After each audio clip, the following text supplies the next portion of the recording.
in the name of... So, mic check. So, itong mic na to, makikita nyo to? Ano bang makikita nyo? Ito ay binili ko sa TikTok.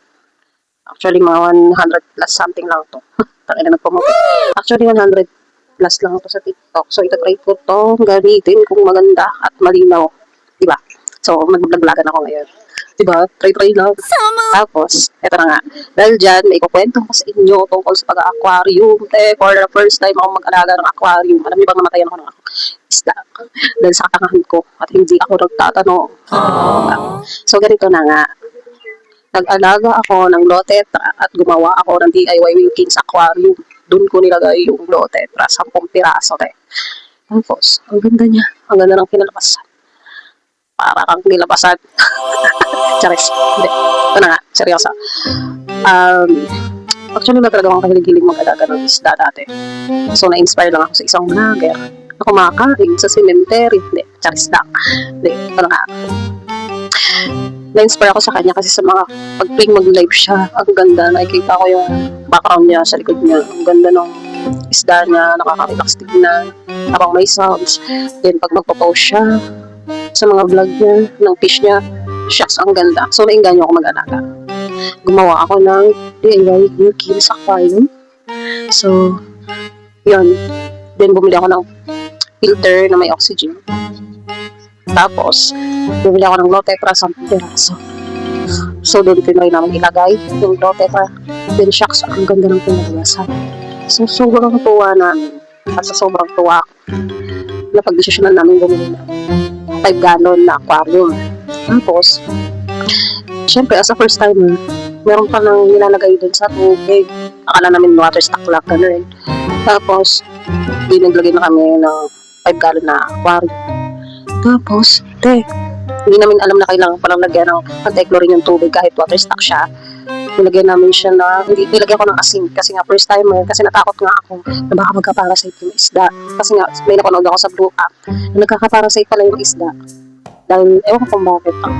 Tapos, ayun na nga. Ang dami pa ng proseso pag mag-aalaga ka ng isda. Siyempre, tanga-tanga first time. Nilagay ko agad yung tubig. Tapos, nilagyan ko ng asin. So, sa sobrang excited ko, doon sa 5 gallon, nilagay ko kaagad yung lotetra na wala ka chlorine, anti-chlorine yung tubig. Tapos, may asin pa yun. Gaga, di ba? Tapos, ito na nga. Pagka lagay ko ng lotetra doon, isang oras lang nagtagal sila, naglutangan na. Naloko ako, hindi ko alam kung anong gagawin ko kasi syempre ang nagaganda na nila doon sa Wilkins, nagsisi ako. Tapos nilipat ko pa doon sa 5 gallon. Then nakakaloka, naglutangan sila. Bigla akong nalungkot. Then, meron akong friend. Gay siya, gay. So, dati ko siyang ka-work. Then, close friend ko rin naman siya, syempre. Tinanong ko siya doon kasi mahilig yun sa isda. Sobrang dami niyang isda. Or monster fish ang isda niya. Then, sabi ko sa kanya, girl, ano nangyari sa fish ko? Bakit ganun naglutangan? Tapos sabi niya, anong ginawa mo sa tubig? Anong tubig daw yung nilagay ko? So, yun na nga, kinawento ko kung ano yung nangyari, kung ano yung paano yung ginawa ko. Then, sinabi niya sa akin, girl, nilalagyan niya ng anti-chlorine tsaka methylene blue. Sabi naman, kasi first time, wala akong kaalam-alam. Ito na nga, sinabi niya sa amin na bumili ako ng anti-chlorine tsaka methylene blue. Then, yung aqua conditioner nga para daw sa isda. Kung gusto ko daw na hindi magka-parasite or kung may sakit, ganun. Then, siya na yung nag-educate sa akin kung paano at kung anong gagawin ko dun sa isda. So, yun, sinunod namin siya kung ano yung gagawin. Then, ito na. Tinanggal na namin yung mga lotetra doon sa tank na yun. Then, hinayaan na namin yung 5 gallon na wala siyang laman.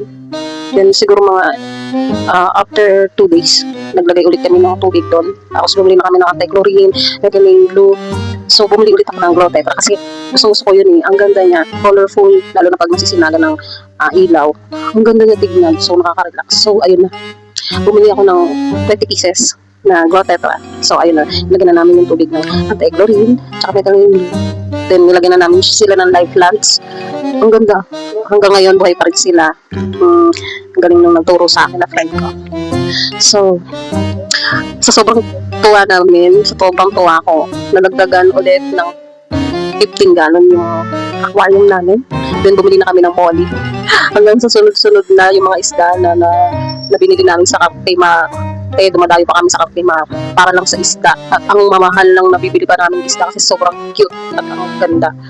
Dahil, ayun nga, ang gusto ko ay butterfly koi. Bumili ako ng butterfly koi. Sobrang ganda. Diba?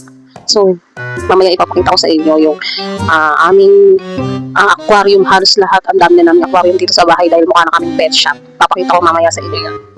Wait, wala. Ayan, ng aming mga Oscar. Alam niyo ba dati? So, very liit lang yan yung binili namin. Ngayon, isang buwan na sila. Look. So, very malaki-laki na sila konti. Kita niyo yun. Masyadong papalisin yung Oscar na yan.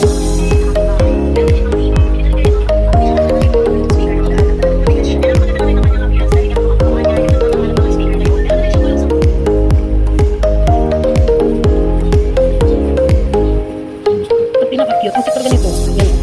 Yung Oscar niya.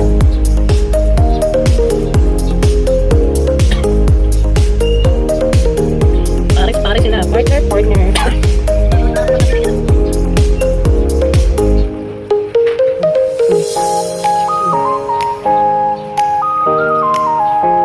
Ayan. Ang aming mga Molly. Daniel, Neon Tetra, Ping Pong. Halong-halo sila dyan. May susuta kami. Sobrang dami naman yung susunod. Hindi sa tayo. Tapos nakatata ng aquarium namin. May suso. Alam nyo ba, yung tank na yan, simula nung naglagay kami yan at yung mga molly namin, hindi pa kami nag-water change. Almost 2 months na. Nawala ang water change. Sa filter lang. Diba? Kaya maganda talaga. Malakas makalinis ng tubig ang filter or SAM. Yan ang pinaka-importante sa ating aquarium, guys.